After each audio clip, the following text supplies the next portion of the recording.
Salve, salve tricolores! Sejam bem-vindos a mais um vídeo aqui do canal. Quem é novo por aqui, não esqueça de se inscrever aí embaixo, de deixar o like no vídeo e me seguir lá no Instagram, AlemãoSPFC. E agora, sem enrolar, vamos pro vídeo de hoje, desejando um excelente domingo. Deus abençoe nosso dia, São Paulinos e São Paulinas. Hoje teremos o primeiro clássico da temporada, o primeiro jogo do São Paulo pós Júlio Casares, uma gestão que acabou com impeachment, manchetes policiais, investigações, tudo o que a gente não imaginava e o que a gente não queria para essa fase atual do São Paulo, né? Mas hoje, quem sabe, não comece uma renovação. Já teve uma reunião do novo presidente com os jogadores e também com a comissão técnica e bola para frente. Agora a gente vai tentar esquecer de todas as maneiras. Obviamente a gente vai noticiar as coisas mais importantes, né, que forem acontecendo, mas hoje o foco é dentro de campo. Diferente do início de 2026, que a gente falava muito sobre o extracampo, né? Até a votação do impeachment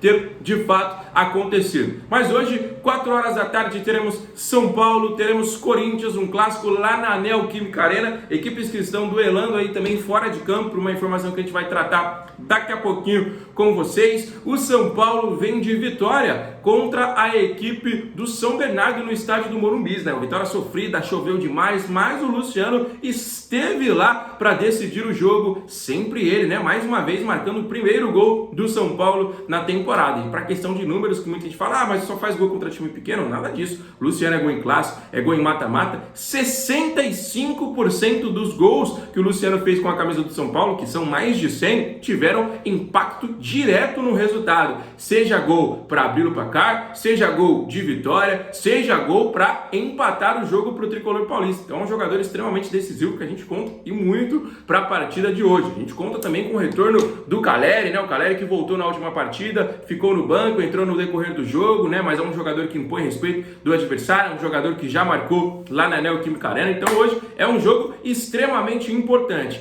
Já o Corinthians venceu o primeiro jogo e na última partida perdeu para o Bragantino no meio de semana, só que eles entraram com o time reserva, tá bom, galera? O Corinthians entrou com o time reserva, poupando alguns nomes para encarar o São Paulo neste clássico aí deste domingo, beleza? Então vai ter um parâmetro totalmente diferente. O Corinthians vem de uma derrota só com o time reserva, mas vem de 2 títulos na última temporada. São Paulo não venceu nada em 2025, começou 2026 tendo impeachment de presidente, né? Então as equipes chegam de maneiras diferentes para esse clássico, mas a gente sabe que clássico é clássico. A partir do momento que o juiz apita ali, tudo isso fica como um segundo plano e as equipes tentam de todas as maneiras conquistar esses 3 pontos importantíssimos pro Campeonato Paulista, né? As duas equipes estão parelhas, uma vitória e uma derrota, e esse jogo será importantíssimo. Eu, sinceramente, acho que o Hernan Crespo não pode voltar com um sistema de 3 zagueiros, né? A gente jogou aí com uma linha de 4 defensores na última partida e para mim tem que ser essa a formação aí do São Paulo, né? Para mim tem que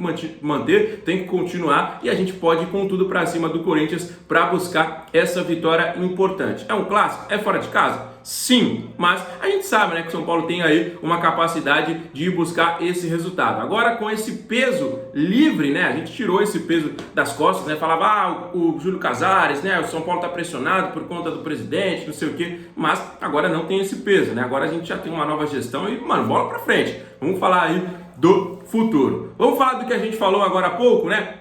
Extracampo entre São Paulo e Corinthians. O que está acontecendo? O Corinthians está acertado com o Alisson, tá bom, galera? O Alisson não foi relacionado pro último jogo do São Paulo contra o São Bernardo devido às negociações estarem já em um estágio bem avançado e o Alisson também não foi relacionado para o jogo de hoje, né? A negociação está caminhando para um desfecho positivo para o jogador vestir a camisa do Corinthians e ser inclusive anunciado em breve nesta semana agora. Só que a negociação em troca de jogador não está avançando, né? O Corinthians tinha oferecido alguns nomes que não interessaram ao São Paulo e o São Paulo pediu alguns nomes que não interessaram ao Corinthians, né? O Corinthians ofereceu alguns nomes descartados do seu elenco, né? Jogadores que não estão no planejamento, que não agradou o tricolor. O São Paulo falou, não, eu quero esse nome aqui. Primeiramente o Ranieri, o negócio não andou. Agora a bola da vez é o José Martínez, né? O volante venezuelano, que é um jogador raçudo, que já fez inclusive até um golaço no Morumbi contra a equipe do São Paulo, vestindo a camisa do Corinthians, né? E aí teve um pouquinho mais de conversa, né? Pelo José Martínez.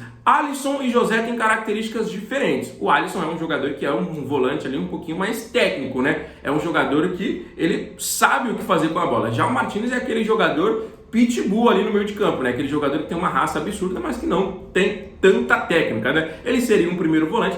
Sinceramente, não seria titular do São Paulo. Eu não gostaria muito que o negócio avançasse. Eu já falei aqui, eu acho que o Alisson tem que ir pro Corinthians assim. Acho que o ciclo dele já se encerrou, já chegou o momento que a gente fala, não, agora já deu, pode ser feliz em outro clube. Mas a vinda do José Martínez eu não acho que é tão positiva assim para o São Paulo. Eu acho que ele é um primeiro volante assim dos cabeças de bagre que tem por aí no futebol. É aquele cara que você vai treinar ele e vai dar carrinho até de cabeça. Se precisar, é um jogador raçudo que muitas torcidas gostam, só que tecnicamente ele deixa muito a desejar. Ele hoje, eu sinceramente não vejo ele como titular ali no meio campo do Corinthians, né? Tem jogadores mais qualificados, tem o próprio Carrilho, tem o Rodrigo Garro, tem o Bidon aí que está surgindo como uma estrela, não só do futebol brasileiro, né, mas provavelmente deve jogar em um grande clube do futebol mundial, que está jogando demais, está jogando o Bidon, o próprio Ranieri, né? Então o José Martínez, eu acho que ele não é um jogador titular da equipe do Corinthians, e se de fato viesse para o São Paulo, não enxergo também como um jogador titular ali do nosso meio de campo, né? Eu acho que nós temos boas opções aí também, né? Não são todas essas maravilhas aí, mas acho que o Bobadilha, acho que o Pablo Maia, acho que as opções que nós temos aí, né? Eu acho que supre, né? A gente tem ainda o Marcos Antônio, que é um grande jogador, que para mim é o principal meio-campista, Danielzinho que chegou aí, tá tentando mostrar serviço. Então, eu sinceramente acho que o São Paulo poderia, por exemplo, vou apostar no Negruti. Tem outros nomes aí que o Corinthians pode oferecer de maneira positiva para o São Paulo? Acredito que sim, mas isso aí tem que ser conversado. Então a negociação do Alisson, ela só não aconteceu, vou falar o português claro aqui, porque os dois clubes estão duros. Essa é a verdade, os clubes estão sem dinheiro totalmente. O Corinthians poderia chegar a São Paulo? Quanto é o Alisson? Um exemplo, 10 milhões de reais, toma. Não tem dinheiro à vista, vamos parcelar, vamos dar essas garantias financeiras. Os dois clubes hoje não têm essas garantias para dar. Tanto que o São Paulo travou a negociação com o Alan porque o Flamengo não aceitou as garantias que o clube ofereceu. E o Corinthians está tentando trazer aí jogadores por empréstimo, jogadores livres, troca de jogadores. Então, a negociação com o Alisson não avançou por isso. Entre Alisson, Corinthians, São Paulo, tudo certo. Só que o São Paulo não quer perder o jogador, o Corinthians não tem esse valor para pagar, então a negociação entre os clubes é essa troca, só que esse nome não está chegando num consenso, né? O Corinthians queria se livrar de alguns jogadores que não faz parte do planejamento, obviamente, só que o São Paulo não aceitou, enquanto o São Paulo pediu jogadores titulares, e o Corinthians, obviamente, também não quer se desfazer de algum dos seus principais jogadores. Então essa negociação, ela pode avançar pós-clássico, durante a semana aí o negócio pode avançar, fechar num consenso aí entre as duas equipes, e a gente vai, obviamente, trazendo todas essas atualizações aqui para vocês. Beleza, galera? Temos outra atualização muito importante. São Paulo comunicou aí a renovação do contrato do atacante Rian Francisco até 2029. Tomara que 2026 seja o ano dele. Eu arrisco dizer que se em 2025 ele tivesse espaço, esse moleque já estava vendido para um gigante do futebol europeu. Porque o que ele fez na Copinha rodou o mundo inteiro. Eu, sinceramente, nunca tinha visto um jogador dar 2 cavadinhas seguidas em uma semifinal de um campeonato com o time perdendo. Eu já vi jogadores zoando aí, dar cavadinha no momento final, mas você dá 2 cavadinhas em 2 minutos, você tem que ter muita frieza, né? O que ele fez, rodou o mundo, chegou no profissional, até fez alguns golzinhos, né? Fez gol aí contra o Ceará no Brasileiro, fez gol contra a Portuguesa no Campeonato Paulista, só que ele não teve espaço, né, rapaziada? Se ele tivesse espaço, eu acho que, mano, se ele fosse do Santos, se ele fosse do Palmeiras, se ele fosse do Flamengo, esse moleque tava vendido por 100 milhões aí tranquilamente. Mas como é do São Paulo, a situação fica complicada, né? Tomara que esse seja o ano da sua redenção, porque esse moleque é bom, rapaziada. Eu acompanho a base e eu sei do que eu tô falando. Esse moleque, ele é diferente. Esse moleque, ele tem uma qualidade, ele tem um futebol completamente diferenciado. Eu acho que essa renovação vai ser muito importante para ele, para dar uma tranquilidade.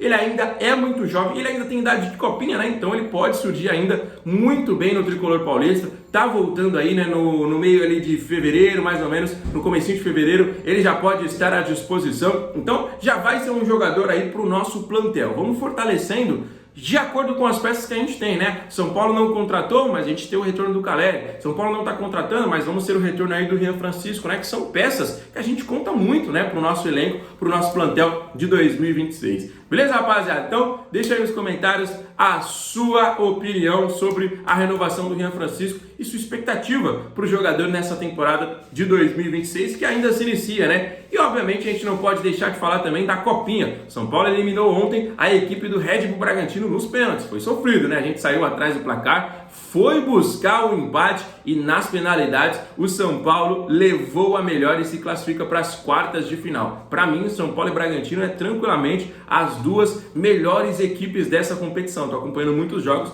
e foi um jogaço, né? Mas só dá para passar um e ainda bem que foi a gente. Fechou, rapaziada? O vídeo vai se encerrando. Não esquece de dar uma moral pro nosso trabalho. Deixa o like, comentários sobre todos os assuntos que a gente falou. Fiquem com Deus. Grande abraço. Valeu.